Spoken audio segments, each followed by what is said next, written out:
Hi, this is Jack Spirko with another Survival Podcast video. We're back in the Survival Podcast kitchen again, and I'm going to do something I've been asked about almost since I launched the show a year and a half ago. I'm going to show you guys how to make beer bread. As simple as it is, a lot of people have wanted to see it actually done, and I want to encourage more people to do this because this is the start of cooking stuff at home, and it looks like a big outlay here, but this is really simple. In fact, it's far more complicated to do this video than it is to actually make the bread. I'm going to be using a wheat and white mixed flour today, half and half. I would never go higher than that if I were you with your flour mixture on the wheat ratio. You can do this with all white flour. You can do it with a third of wheat flour, what have you. I like this pre-mixed stuff from Hodgdon Mill. Pretty good stuff. We're going to start out. We need 3 cups of flour. And one thing I want to advise you to do with your flour is I want you to spoon it into your cup because these measurements need to be done non-compacted. I don't want the flour packed down at all with what I'm doing here. And we need 3 cups of our flour mixture, whatever it is. The other thing is, I don't want you guys to start doing a lot of variations with this until you make it at least one time exactly the way I'm going to show you. And then you can come in and you can add some herbs or some cheese or some nuts or anything you want. But there's 2 cups. And again, notice how I didn't pack it down. That's very, very important. Beer bread is not as light and fluffy as like a traditionally yeast-risen bread. In fact, there's no yeast at all involved in this. The beer does not provide yeast. That is a myth. There's no yeast in most beer.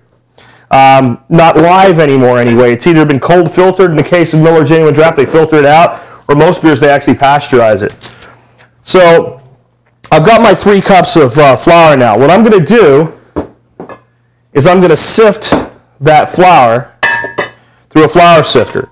This is not optional. You absolutely have to do this or your beer bread is going to come out like a beer brick.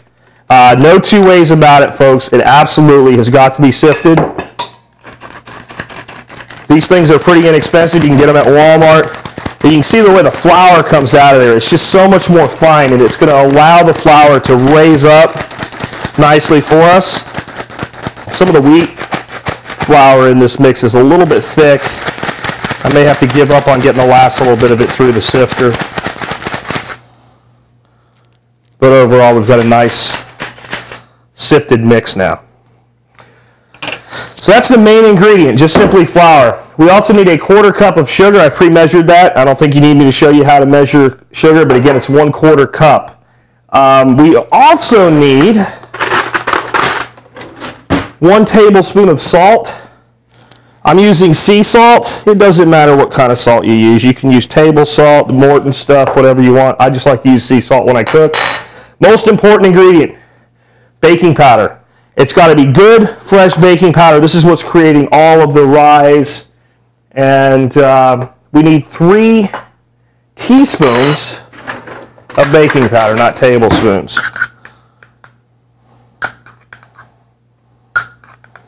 So 3 teaspoons baking powder. And now we have to go ahead and we'll mix our dry ingredients together. You don't want to put the sugar, the salt, or any of those other things into your sifter because they're going to have a hard time sifting. And you just give a basic mix here. And then we need 1 bottle of beer. This is really important at this part. That you don't overmix this. You just want to make all the flour wet. You do not want to pack it down. You do not want to undo all the good things you did by sifting your flour. And this is one of the really great parts about making beer bread. No sticky fingers, no rolling pins, none of that jazz. All you want to do is make everything nice and wet. Again, gentle mixture. If you're familiar with making cornbread, the way you mix cornbread is pretty much the same way you do this. You don't want to make a typical well-kneaded, beaten down dough. And if it comes out, mine's a little bit too wet. So what I'm going to do about that is I'm just going to add a few, and I'm not going to bother to sift this little addition, a few extra tablespoons of flour. Sometimes you get it to come out the way you want. Sometimes it's a little bit wet. If it's a little bit dry, no big deal. What you do then, add a few more ounces of beer. That'll give you an excuse to open a second beer and there'll be some left over. So what are you going to do? You drink it. So with the camera to zoom in here, There's the consistency that you're looking for. And once you have that consistency, that's pretty much what you want. Kind of crumbly, cakey, biscuit-like. Now we need to cook it. What we're going to need is a standard bread pan, and it needs to be greased. You can use Crisco, you can use oil, you can use any of the sprays. I like to use butter, and all I do is just basically make it like it's a big crayon and kind of draw all nicely and coat it. And this is going to make your life easier when you take the bread out of the oven at the end because it won't stick on you. Set that down in there. I smear that in with my fingers a little bit, get a nice coating. Make sure you wash your hands before you do this, folks, or your kids aren't going to want to eat the beer bread you make if you got dirty hands. And that's it. We're ready to go. So now all we have to do is, again, we don't have to get our hands all dirty making this kind of bread. Just drop it. Turn so I can get the camera shot right. Drop it into our bread pan. You can see there's even a little tiny bit of flour in there that's dry, and that's not really going to hurt anything. Some people like to coat their pan with dry flour as an added measure to keep it from sticking. I've never had a problem as long as I've greased the pan with it sticking. And then again, this is where we want to make sure we don't beat our bread down.